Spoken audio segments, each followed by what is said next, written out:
तो सब चले बेफिक्र एक्शन कैंपस जियो जिंदगी यारो दिजीपा मोबा लॉन्ग लाइफ एक्शन टीजा मजबूती जो सालों साल चले प्रकृति जैसी शुद्धता हमारी पहचान एमडीएच मसाले the real spice of India MDH.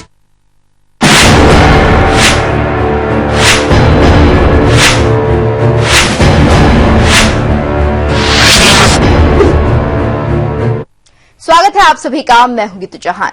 आज हम बात कर रहे हैं एक शहर की, वो शहर जिस पर तनी हुई है काली चादर। घर में जब भी देखो कालिख जरूर निकल आती है। जहरीले धुएं का असर ऐसा कि लोग गंभीर बीमारियों के शिकार होने लगे हैं। जानकार कहते हैं कि ध्यान नहीं दिया गया तो बीमारों की तादाद में इजाफा होते वक्त नहीं लगेगा। तो कौन सा है ये शहर और कहां से आ रहा है यहां जहरीला धुआं, जानने की कोशिश करेंगे समय स्पेशल में।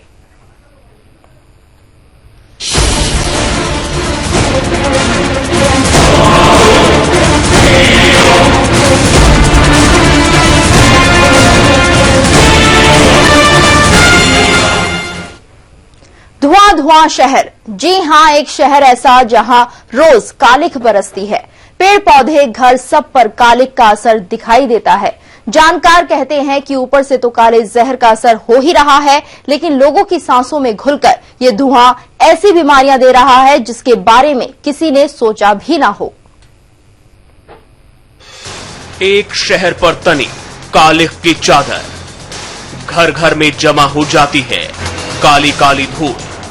शरीर में जा रहा है खतरनाक धुआं, बढ़ रहा है बीमारियों का खतरा। ये रायपुर है। जगह जगह तालाब और हरियाली इस शहर की कभी पहचान हुआ करती थी, लेकिन वक्त के साथ इस शहर की पहचान बदलने लगी है। जहां जंगल थे वहां कंक्रीट के जंगल खड़े होने लगे हैं और जगह जगह जो तालाब थे उन जगहों पर अब गाड़ियां और कारखाने नजर आते हैं, जिसकी वजह से इस पूरे शहर में काला धुआं नजर आता है।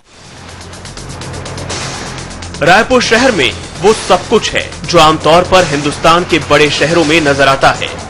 ऊंची ऊंची बिल्डिंगें, बड़े बड़े कॉरपोरेट दफ्तर, सड़कों पर दौड़ती गाड़ियां, बड़े बड़े स्कूल और अस्पताल, बिल्कुल दूसरे शहरों के जैसे। हाँ, और एक बात जरूर है जो इसे बाकी शहरों से अलग करती है, और वो है यहाँ के आसमान का रंग। कहते हैं कि जब भी यहाँ की जमीन से नजरें उठाकर देखो तो ऊपर एक ही रंग दिखेगा, स्याह काला। नजर आए भी क्यों ना, आखिर धुएं की चादर जो हर वक्त शहर को अपने में लपेटे रहती है। लोग कहते हैं यहाँ बारिश भी कालिख की ही होती है। दरअसल इस शहर पर प्रदूषण के नाम की राक्षस की ऐसी नजर लगी कि लोग चाहकर भी इससे पीछा नहीं छुड़ा पाते। बिल्डिंगों से लेकर घर तक, बड़े बड़े पेड़ों से लेकर गमलों में लगे पौधे भी इस काली राक्षस का कोप महसूस करते हैं। नदी, नाले, तालाब, हर जगह इसके निशान देखे जा सकते हैं। घरों के कोने कोने में काला चूरा नजर आता है। शायद ही किसी घर का कोई हिस्सा बचा हो जहां कालिख ना मिले। बच्चे बड़े सब इस काले राक्षस से परेशान हैं। महिलाएं दिन भर सफाई में लगी रहती हैं, लेकिन कोई फर्क नहीं पड़ता। 2 घंटे बाद ही फर्श का रंग काला हो जाता है। कपड़े चाहे पहनकर घूमो या फिर छत पर सूखने डालो, उनका रंग बदलना तय है। साफ कर कर के एकदम थक जाते हैं। रोज यहाँ चादर रोज बदलना पड़ता है, हर दूसरे दिन। कपड़े छत पे छोड़ नहीं सकते, शाम के बाद एकदम पूरे डस्ट की एकदम परत जम जाती है। और यहाँ तक कि गमले, पौधे भी, पत्तियां भी काली हो जाती हैं। स्कूल के लिए सभी तैयार होते हैं, फिर जब झाड़ू पोछा करने के बाद फिर भी चलो, फिर सॉक्स पूरे ब्लैक हो जाते हैं और हमें ऐसी प्रॉब्लम फेस करती है। फिर उसको साफ करने में इतना प्रॉब्लम होता है। 1 घंटे बाद झाड़ू निकालने के बाद 1 घंटे बाद भी इतनी धूल जम जाती है जैसे 2 दिन से झाड़ू नहीं निकाला गया है। और पेड़ और पौधों पे इतना अच्छा फ्लावर डेकोरेशन के लिए रखते हैं, पौधे वगैरह, उन पौधों पे ऐसी धूल जम जाती है जैसा लगता है कि क्यों रखा है इनको डेकोरेशन के लिए। ऐसा लगता है कि ये डेकोरेशन के लिए नहीं, गंदगी जमा करने के लिए रखा गया। ये तो हुई कपड़ों के काले पड़ने और घरों में काली धूल आने की बात, लेकिन जानकार कहते हैं कि बात घरों से काफी आगे बढ़ चुकी है। इन घरों में रहने वालों के चेहरों का रंग चाहे जैसा भी हो, लेकिन पैर काले ही मिलेंगे। काला जहर सांस के रास्ते शरीर में दाखिल होने लगा है। यहाँ की हवा में मौजूद ब्लैक कार्बन, कैल्साइट्रिक, एरोमेटिक हाइड्रोकार्बन, हवा में मौजूद दूसरे पार्टिकल्स आंखों में जलन, दमा, सांस की तकलीफ तो दे ही रहे हैं, साथ ही इनकी वजह से शहर में रहने वालों में त्वचा के कैंसर का खतरा भी बढ़ रहा है। लोगों की सेहत पर बहुत बुरा असर पड़ रहा है। ये पूरे जो रेस्पिरेटरी पार्टिकुलेट हैं ये फेफड़ों में जा रहे हैं और फेफड़े उससे चोक हो रहे हैं।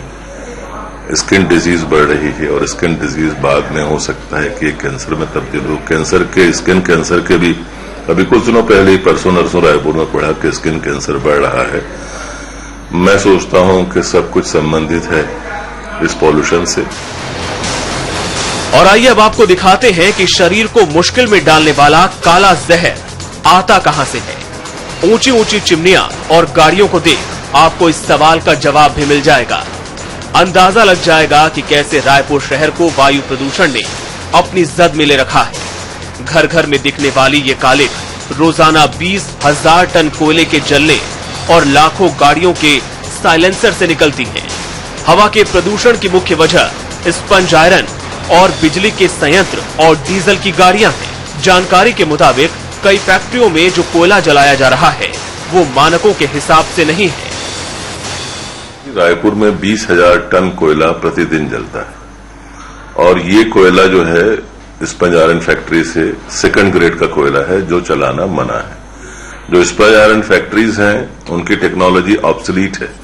ये टेक्नोलॉजी यूरोप में, चाइना में हर जगह बंद है। इस टेक्नोलॉजी से पॉल्यूशन बहुत बढ़ता है। हमने इस पे बहुत आवाज उठाई। मशरूपिंग ऑफ स्पंज आयरन फैक्ट्रीज है। जो कोल बैंड है गवर्नमेंट ऑफ इंडिया का वो कोल जलाया जा रहा है। जानकार कहते हैं वैसे तो हर कोई प्रदूषण का श्राप झेल रहा है, लेकिन जो लोग कारखानों के पास रहते हैं उन पर इसका बहुत खतरनाक असर होता है।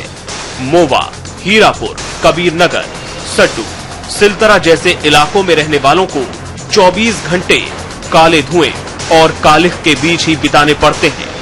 हर कोई यहाँ काली धूल से परेशान है। सिगरेट के डिब्बे पर काले धुएं की चेतावनी भले छपी रहती हो, लेकिन इस शहर के काले धुएं का कोई जिक्र नहीं है। न कोई चेतावनी लिखी है, न सरकार चेती है। जो लोग चेत चुके हैं वो शहर छोड़ने की ही बात करते हैं। मेरी सांस फूलने लग गई है। मैं डरता हूं कि मेरे स्किन पर कहीं कैंसर के फफूले न उगाएं। मैं डरता हूं कि मैं चलने में जब थोड़ी दूर चलूं तो जैसे लंदन में लोग सांस फूलने के दम घुट के गिर गए थे, कहीं गिर न जाऊं, क्योंकि हम मरना नहीं चाहते। मैं सीधा सीधा ये नहीं कह रहा हूं कि हम मौत की ओर जा रहे हैं, लेकिन अल्टीमेटली एक स्लो डेथ की ओर बढ़ रहे हैं। अगर शहर में वायु प्रदूषण के स्तर की बात करें तो ये अलग अलग जगहों पर अलग देखने को मिलता है, लेकिन खास बात यह है कि ये हर जगह सामान्य से कई गुना ज्यादा है। जनवरी में 10 माइक्रोन के छोटे कण जो सांस नली में चले जाते हैं उनका स्तर शहर में 222.86 था, जबकि ये स्तर 60 से कम होना चाहिए। इसी तरह छोटे जहरीले कण जो फेफड़े तक पहुंच जाते हैं उनकी मात्रा 91.03 थी, जिसका सामान्य स्तर 40 है। रायपुर शहर और उसके आसपास कई जगह ऐसी हैं जहां प्रदूषण के कणों का स्तर सामान्य से 4 से 7 गुना तक ज्यादा है। तो जो एनुअल एवरेज है वो रायपुर में अलग अलग क्षेत्रों में अलग अलग वैल्यूज हैं, जैसे कि 240 माइक्रोग्राम पर मीटर क्यूब से लेके तकरीबन 375 माइक्रोग्राम पर मीटर क्यूब तक हमको यहाँ पे PM10 मिल रहा है, पार्टिकुलेट मैटर, जिसका कि साइज 10 माइक्रोन होता है, जो कि सांस की नली के अंदर तक उतर जाता है। तो जैसे बीरगांव जाएंगे तो वहां पे PM10 तकरीबन 375 से 380 तक चला गया है। रविशंकर यूनिवर्सिटी के ऊपर में आएंगे, मेजरमेंट एनुअल एवरेज जो लेंगे हम अगर साल भर मेजरमेंट करके, यानी 240 से 250 माइक्रोग्राम पर मीटर क्यूब तक मिल रहा है, जो कि स्टैंडर्ड जो लिमिट है भारत सरकार के पर्यावरण मंत्रालय ने जो जारी की है, national ambient air quality standard, वो 60 माइक्रोग्राम की है। तो उसके मुकाबले में अगर देखेंगे तो करीब 4 से 7 गुना तक ज्यादा एयर पोल्यूशन है। रायपुर में हजारों चिमनियां हैं जो काला जहर उगलती हैं। कई स्टील प्लांट की चिमनियां ऐसी हैं जो कुदरत की कलाकारी में कालिख पोत रही हैं। भिलाई स्टील प्लांट की चिमनी ऐसी ही है। 30 किलोमीटर दूर से ही इसका धुआं नजर आने लगता है। धुएं का असर जानने के लिए हम सिलतरा इंडस्ट्रियल इलाके में भी गए, जिसे 80 और 90 के दशक में विकसित किया गया था। यहाँ का हाल लोगों और पेड़ पौधों को देखकर लगाया जा सकता है, जिनकी पत्तियां काली ही नजर आती हैं। जानकार कहते हैं कई इलाकों में कारखानों के पास नई कॉलोनियां विकसित की जा रही हैं। सेहत के लिहाज से ये बिल्कुल ठीक नहीं, क्योंकि सबसे ज्यादा असर बच्चों पर दिखाई देगा। प्रदूषण है वहां पे इतने महंगे मकान खरीदने का कोई मतलब नहीं है, क्योंकि इससे हमेशा ये खतरा रहेगा कि वहां पे रहवासी जो हैं उनको सांस की बीमारियों को लेकर के और डर्मल डिजीज, स्किन डिजीज, उससे उनको हमेशा खतरा रहेगा कि उसकी डिजीज प्रॉब्लम्स आ सकती है। और खासतौर से उनके जो बच्चे हैं वो ज्यादा एट रिस्क में। रायपुर में बढ़ते प्रदूषण का कई जगह जिक्र हो चुका है, अखबारों में छप चुका है। पिछले साल अमेरिका के स्वास्थ्य संस्थान की रिपोर्ट में इसे भारत के सबसे प्रदूषित 5 शहरों में से एक बताया गया था, लेकिन फिर भी इस पर कोई ध्यान नहीं दिया गया। क्या कहते हैं इसके लिए जिम्मेदार लोग, बताएंगे कुछ देर बाद। आप देखते रहिए ये खास पेशकश। समय के लिए रायपुर से रूपेश गुप्ता।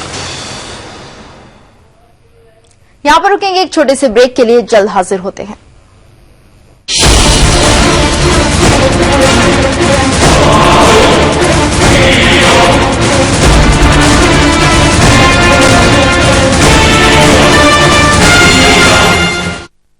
फ्रूट्स का fresh taste, Tops jam, life में लाए मजा। फाइनली वो दिन आ गया जिसका हमें इंतजार था। हाँ बिल्कुल। तो पहनाओ ना। क्या हुआ? सब लोग देख रहे हैं।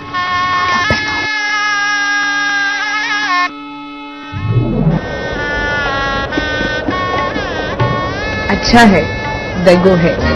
बेगो एयर कूलर, जब भी जहाँ भी आपको रखे ठंडा। आप क्या खिला रही हैं? जी मैं छोले भटूरे खिला रही हूँ। प्रांत अनेक, मसाला सिर्फ एक। आरएल मसाले, रिश्ते बना ले।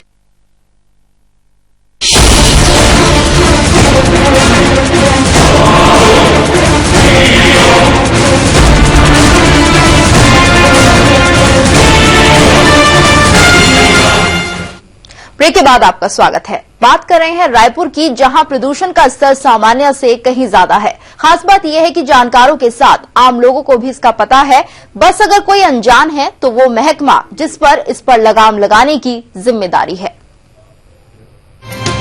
धुएं का शहर रायपुर, लगातार बढ़ रहा है प्रदूषण, बढ़ रहा है बीमारियों का खतरा।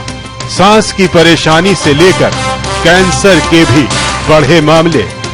अगर नहीं कसी गई नकेल तो मुश्किल होगा शहर में सांस लेना।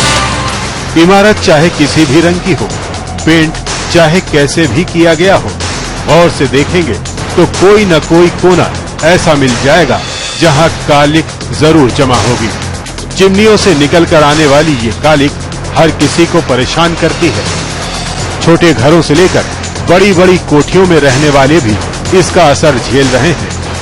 कई प्लांट्स के साथ सिलतरा और उरला 2 इंडस्ट्रियल एरिया हैं, जिनमें करीब 2000 स्पंज आयरन, मझोले पावर प्लांट, राइस और दाल मिले हैं, जो मुख्य तौर से आसमानी कहर के लिए जिम्मेदार हैं। रायपुर की फिजा को बिगाड़ने का इल्जाम यहाँ की डीजल वाली आउटडेटिंग गाड़ियों पर भी है, जिन पर लगाम नहीं लगाई गई तो आने वाले दिनों में गंभीर परिणाम भुगतने पड़ सकते हैं। हालांकि पर्यावरण नियंत्रण बोर्ड और विभाग के मंत्री का दावा है कि वो शहर के प्रदूषण को आईसीयू से निकाल लाए हैं। पर्यावरण संरक्षण मंडल लगातार प्रयास कर रहा है कि किसी तरह से प्रदूषण की स्थिति न हो। सभी उद्योगों की लगातार निगरानी की जाती है। यहाँ पर इंडस्ट्रियल एरिया में कंटिन्यूअस एयर मॉनिटरिंग स्टेशंस लगे हुए हैं। यहाँ शहर में भी कलेक्ट्रेट चौक में कंटिन्यूअस एयर मॉनिटरिंग स्टेशंस हैं, जिनसे लगातार पॉल्यूशन का जो स्तर है वो डिस्प्ले होता रहता है। तो और जो हमारे क्षेत्रीय कार्यालय हैं वहां से भी सभी टीमें जाती हैं, आकस्मिक निरीक्षण किया जाता है, मॉनिटरिंग की जाती है, कंटिन्यूअस मॉनिटरिंग भी की जाती है। तो इसलिए ये कहा जा सकता है कि लगातार हम लोग प्रदूषण पर निगरानी रख रहे हैं। प्रदूषण के अंदर बहुत कुछ आया है। जो राष्ट्रीय मापक है कि 50 मिलियन के अंदर नीचे रहना चाहिए, मैं इस बात को कह सकता हूं कि आज भी रायपुर शहर का मापदंड उसके नीचे ही है। 50 मिलियन तक रहना चाहिए, हम उस मापदंड के नीचे ही चल रहे हैं। और कभी कभी ऐसा होता जरूर है कि जिसके कारण कुछ क्षेत्रों के अंदर प्रदूषण की शिकायत है, तो उसकी लगातार मॉनिटरिंग और ये नित्य प्रक्रिया चलती रहती है। पर्यावरण संरक्षण के आंकड़ों और दावों पर जानकार बिल्कुल भरोसा नहीं करते। उनका कहना है कि ये विभाग आंकड़ों की बाजीगरी करते हैं। एक जानकारी के मुताबिक पंडित रविशंकर शुक्ल विश्वविद्यालय में किए गए एक तथ्यपरक शोध के मुताबिक जो रिपोर्ट सार्वजनिक की गई, उसमें ये बात सामने आई है कि यहाँ सस्पेक्टेड पार्टिकुलेशन मैटर यानी SPM में ज्यादा PM10 दिखाते हैं। PM 2.5 सांस के साथ फेफड़ों में प्रवेश कर जाता है, जिससे जानलेवा बीमारी का खतरा हर वक्त बना रहता है। कई लोग इसकी वजह से मौत के मुंह में समा भी चुके हैं। जानकार मानते हैं कि अगर हालात ये रहे तो कभी कोहरे का कहर भी शहर पर बरसा तो 1952 में आए लंदन डिजास्टर जैसे हालात रायपुर में भी हो सकते हैं, जिसमें करीब 4000 लोगों की जान गई थी। जब कोहरा और ठंड और उड़ता हुआ धुआं, जिसमें CO2 और SO2 और SPM होते हैं, जब ऊपर नहीं उठ पाता तो स्मॉग बनता है, और जब आर्द्रता से मिलकर नीचे गिरता है तो तमाम अम्ल जो HCl और सल्फ्यूरिक एसिड जो अम्ल हैं वो खेतों में गिरते हैं, हमारे फेफड़ों में जाते हैं। और फैक्ट ये है कि 1952 में 4000 केटल 5 दिनों में लंदन इन्हीं कारणों से मर गए थे। तो अभी चेतने की जरूरत है रायपुर वालों को। रायपुर में एम्स बन रहा है, जहां प्रदेश की सबसे बेहतरीन इलाज की सुविधा रहेगी। लेकिन मरीज यहां आकर कैसे ठीक होंगे जब उन्हें बीमार करने के लिए धुआं छोड़ने वाली चिमनी खड़ी है। मेरे पीछे एम्स हॉस्पिटल है, जिसको पूरे प्रदेश के बीमार लोगों का इलाज करने के लिए बनाया गया है। लेकिन उससे पहले ही उसके सामने ये फैक्ट्री एम्स को बीमार कर रही है। इससे निकलने वाला काला धुआं वहां पहुंच रहा है और वहां के लोगों को बीमार करेगा। सवाल ये भी खड़ा होता है कि जब ये उद्योग इतना प्रदूषण फैला रहे हैं तो इन पर लगाम लगाने वाला कोई नहीं है। कहने को तो छत्तीसगढ़ पर्यावरण संरक्षण बोर्ड है, लेकिन विभाग के अधिकारियों को पहले तो चिमनी और गाड़ियों का धुआं नजर ही नहीं आता।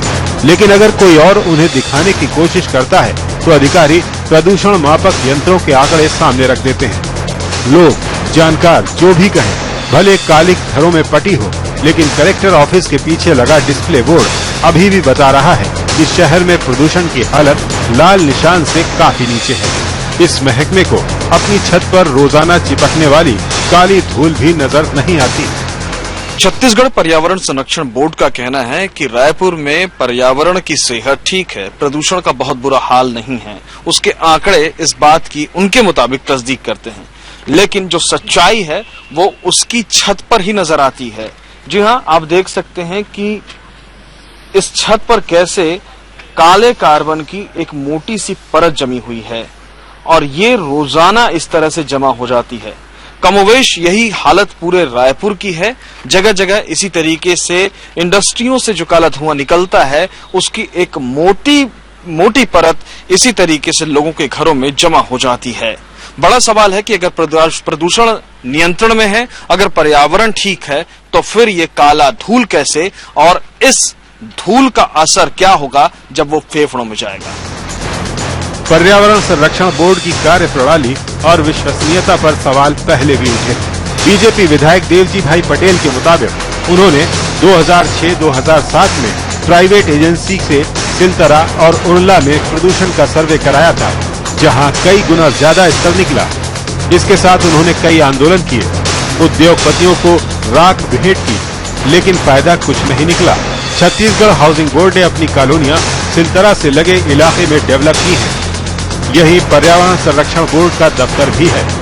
बेलगाम वायु प्रदूषण और नियमों की अनदेखी के खिलाफ देवजी भाई अपने सरकार के खिलाफ कोर्ट में भी गए। इसके बाद सरकार ने प्रदूषण से निपटने का वायदा भी किया, लेकिन असर कुछ नहीं हुआ। आज भी स्थिति ज्यों की त्यों बनी हुई है। पर्यावरण पॉल्यूशन डिपार्टमेंट के द्वारा जो आंकड़े बताए जा रहे हैं पूरी तरह से काल्पनिक आंकड़े हैं। यहाँ पर जल और वायु की प्रदूषण की स्थिति बहुत ही खराब है। साथ ही यहाँ पर उद्योगों के द्वारा जो उत्सर्जित और जो वहां पर राखड़ निकलती है, उस राखड़ के लिए भी डंपिंग यार्ड कहीं भी नहीं बनाया, किसी भी फैक्ट्री के द्वारा नहीं बनाया गया। वो राखड़ यत्र तत्र फेंकी जाती है, जिसके कारण आम लोगों को उससे कैंसर की बीमारियों का भय ज्यादा बना हुआ है। लोगों को आंखों की बीमारियां, हमने यहाँ पर अस्पताल में पिछले 5-7 सालों में जो प्रदूषण के कारण जो रोगी बढ़े हैं, कि एक तो हार्ट के पेशेंट बढ़े हैं, दूसरे श्वास और दमा के पेशेंट बढ़े हैं। जानकारों के मुताबिक उद्योगों के लिए दी जा रही छूट भी प्रदूषण बढ़ने की वजह बनी है। नियम के मुताबिक प्रदूषण फैलाने वाले 2 उद्योगों के बीच 5 किलोमीटर की दूरी हो, लेकिन यहाँ 5 किलोमीटर में ही 50 उद्योग हैं।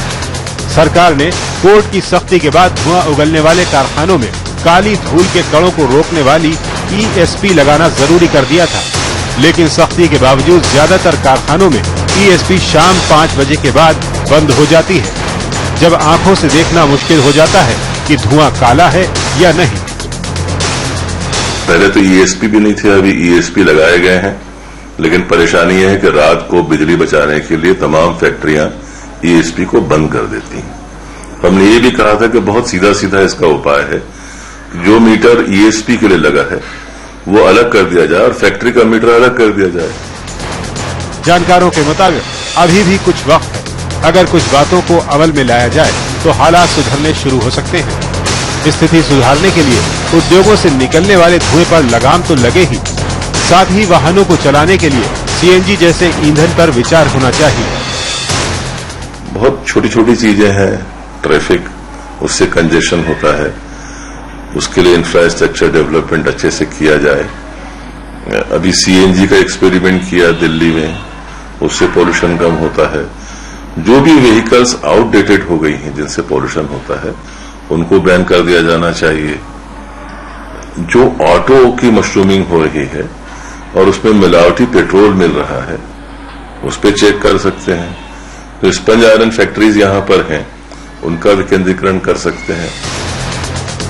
जानकार कहते हैं कि सरकार तो अपना काम कर रही है, इसके साथ ही लोगों को भी पर्यावरण के लिए जागरूक होने की जरूरत है।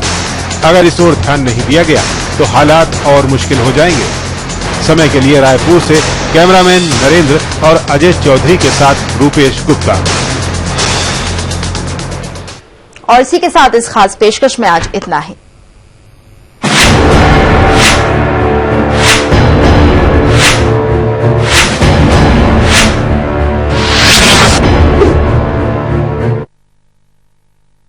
फ्रेश फ्रूट्स का fresh taste, Tops jam, life में लाए मजा। परिवेश के बयानी में चारे हरेक जना के दुई दारी,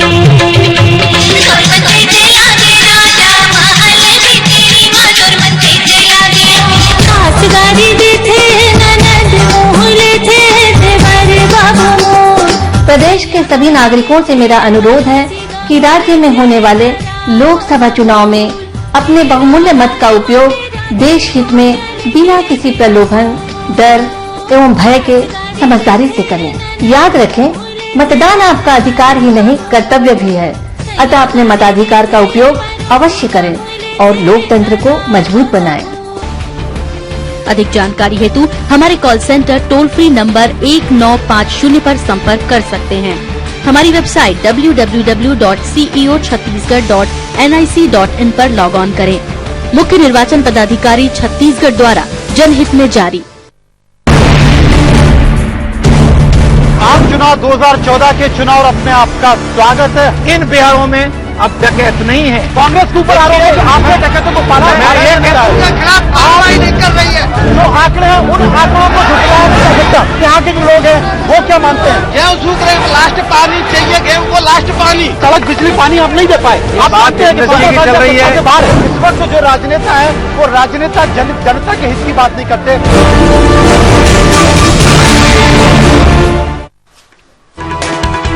सुपर 50 से प्रायोजक उकाजू का वादा लेफ्टापुल से भी ज्यादा मार्केटिंग इन्वर्टर हिट सब चले बेफिक्र। इसलिए निसाक आपके से चुनेंगे निसाका या बीमारियां .com कदमों में कर लो जहां करो अपने को चेंज पहनो सेंटरविंस ultra luxury living Greenberg from मार्केटेक इंफ्रास्ट्रक्चर। अब स्कार्स नहीं स्टार दिखेगा। No scars cream helps to reduce and remove scars and marks. Action टीसा मजबूती जो सालों साल चले। एमडीएच देखी मिर्च का तड़कांगन फड़का एमडीएच की देखी मिर्च अतिथि भा मोभा लॉन्ग लाइफ। सूत्रों के हवाले से खबर आ रही है कि जनरल वीके सिंह गाजियाबाद से चुनाव लड़ेंगे। मुजफ्फरनगर दंगों के आरोपी संदीप सोम का विरोध हुआ और उन्हें टिकट नहीं दिया जाएगा। डॉक्टर मुरली मनोहर जोशी कानपुर से चुनाव लड़ने को तैयार हो गए, जबकि वाराणसी से नरेंद्र मोदी चुनाव लड़ सकते हैं और लखनऊ से राजनाथ सिंह उम्मीदवार होंगे। वाराणसी में मुस्लिम महिलाएं नरेंद्र मोदी के समर्थन में सामने आई और मोदी के लिए दुआ मांगी। ये महिलाएं मोदी का नाम वाराणसी से चुनाव लड़ने के लिए घोषित होने का इंतजार कर रही हैं।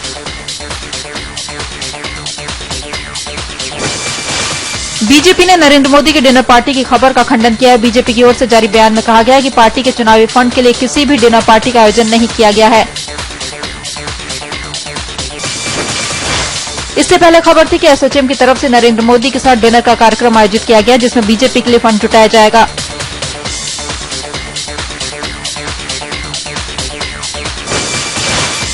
बिहार की नवादा सीट से बीजेपी उम्मीदवार गिरिराज सिंह ने कहा है कि वो जल्द ही कुछ नया खुलासा करेंगे। दरअसल गिरिराज सिंह नवादा से टिकट दिए जाने के कारण पार्टी से नाराज चल रहे हैं।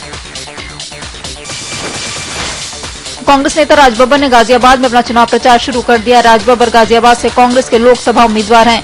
राजबब्बर ने गाजियाबाद में रोड शो किया। आम आदमी पार्टी के संयोजक अरविंद केजरीवाल आज बंगलुरु में रोड शो कर रहे हैं। केजरीवाल बंगलुरु में आम आदमी पार्टी के उम्मीदवार बाबू मथ्यू के लिए लोगों से समर्थन मांग रहे हैं। आम आदमी पार्टी ने चुनावी फंड के लिए बंगलुरु में केजरीवाल के साथ डिनर का भी आयोजन किया। इस डिनर में शामिल होने के लिए 20,000 रूपये प्रति व्यक्ति की फीस रखी गई है।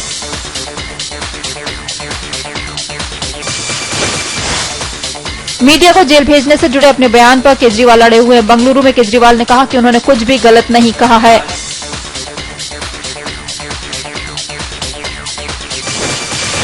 दिल्ली में चांदनी चौक से आम आदमी पार्टी के उम्मीदवार आशुतोष का लोगों ने विरोध किया। आशुतोष जब वोट मांगने निकले तो लोगों ने उनसे तीखे सवाल पूछे और नीला रंग फेंका। कुछ लोगों ने आशुतोष पर अंडे भी फेंके। कांग्रेस महासचिव दिग्विजय सिंह ने ट्वीट कर नरेंद्र मोदी पर निशाना साधा है। दिग्विजय ने कहा, राहुल गांधी दलितों और गरीबों के साथ डिनर करते हैं, जबकि नरेंद्र मोदी करोड़पतियों के साथ डिनर कर रहे हैं। लोकसभा चुनाव के दूसरे और तीसरे चरण के मतदान के लिए आज से नामांकन प्रक्रिया शुरू हो गई। अधिसूचना जारी होने के साथ ही 91 लोकसभा सीटों के उम्मीदवार आज से पर्चा भर सकते हैं। दूसरे चरण की 7 लोकसभा सीटों और तीसरे चरण की 85 लोकसभा सीटों के लिए आज अधिसूचना जारी हो गई। दूसरे चरण में 5 उत्तर पूर्व राज्यों की 7 लोकसभा सीटों पर मतदान होगा। तीसरा चरण में 14 राज्यों की 91 लोकसभा सीटों पर वोटिंग होगी। बाबूलाल गौड़ ने कांग्रेस के वरिष्ठ नेता और पूर्व नेता प्रतिपक्ष अजय सिंह को बीजेपी में शामिल होने का न्योता दिया है। गौड़ ने कहा, आजकल दल बदल का मौसम चल रहा है, ऐसे में अजय सिंह को भी बीजेपी में शामिल हो जाना चाहिए। भारतीय राजनयिक देवयानी फिर मुश्किल में फंस गई। अमेरिका के संघीय अभियोजकों ने देवयानी पर वीजा धोखाधड़ी और घरेलू सहायिका के वीजा आवेदन के बारे में गलत बयानी के आरोप लगाए हैं। ग्रैंड जूरी ने इन आरोपों को पहली नजर में सही माना है। मैनहट्टन की एक संघीय अदालत में दायर ताजा आरोप पत्र में यह कहा गया है कि देवयानी ने अमेरिका विदेश विभाग में अपनी घरेलू सहायिका का ऐसा रोजगार अनुबंध दाखिल किया जिसके बारे में उन्हें पता था कि उसमें गलत और फर्जी बयान है। मध्य प्रदेश में बीजेपी में भी लोकसभा प्रत्याशियों के नाम के ऐलान के साथ एक घमासान शुरू हो गया। पूर्व सांसद और बीजेपी नेता फूलचंद वर्मा ने पार्टी में बगावत के सुर बुलंद कर दिए हैं। फूलचंद वर्मा ने पार्टी के राष्ट्रीय अध्यक्ष राजनाथ सिंह को पत्र लिखा है। पत्र में उन्होंने कहा कि बीजेपी में षड्यंत्रकारी काफी सक्रिय हैं और साजिश के तहत मेरा और मेरे बेटे का राजनीतिक जीवन खत्म करने की कोशिश की गई। सीआरपीएफ ने छत्तीसगढ़ पुलिस पर आरोप लगाया कि उसने सीआरपीएफ के एंटी नक्सल ऑपरेशन को पिछले महीने स्थगित कर दिया। सीआरपीएफ के आईजी छत्तीसगढ़ ने कहा है कि छत्तीसगढ़ पुलिस ने आखिरी वक्त पर सीआरपीएफ के प्लान को स्थगित करवा दिया। सीआरपीएफ का मानना है अगर प्लान अपने मुताबिक चलता और ऑपरेशन को पिछले महीने अंजाम दिया जाता तो 11 मार्च की घटना को टाला जा सकता था। 11 मार्च को नक्सली हमले में सीआरपीएफ के 15 जवान शहीद हो गए थे। 11 मार्च को जीरम घाटी में हुए नक्सली हमले के मामले में तोंगपाल पुलिस ने नक्सलियों के साउथ रीजनल कमेटी के सेक्रेटरी गणेश उइके सहित 21 नक्सलियों के खिलाफ नामजद रिपोर्ट दर्ज की है। अमेठी से आम आदमी पार्टी के उम्मीदवार कुमार विश्वास सहित 66 लोगों के खिलाफ कमरोली थाने में केस दर्ज हुआ है। इन सभी पर हंगामा करने का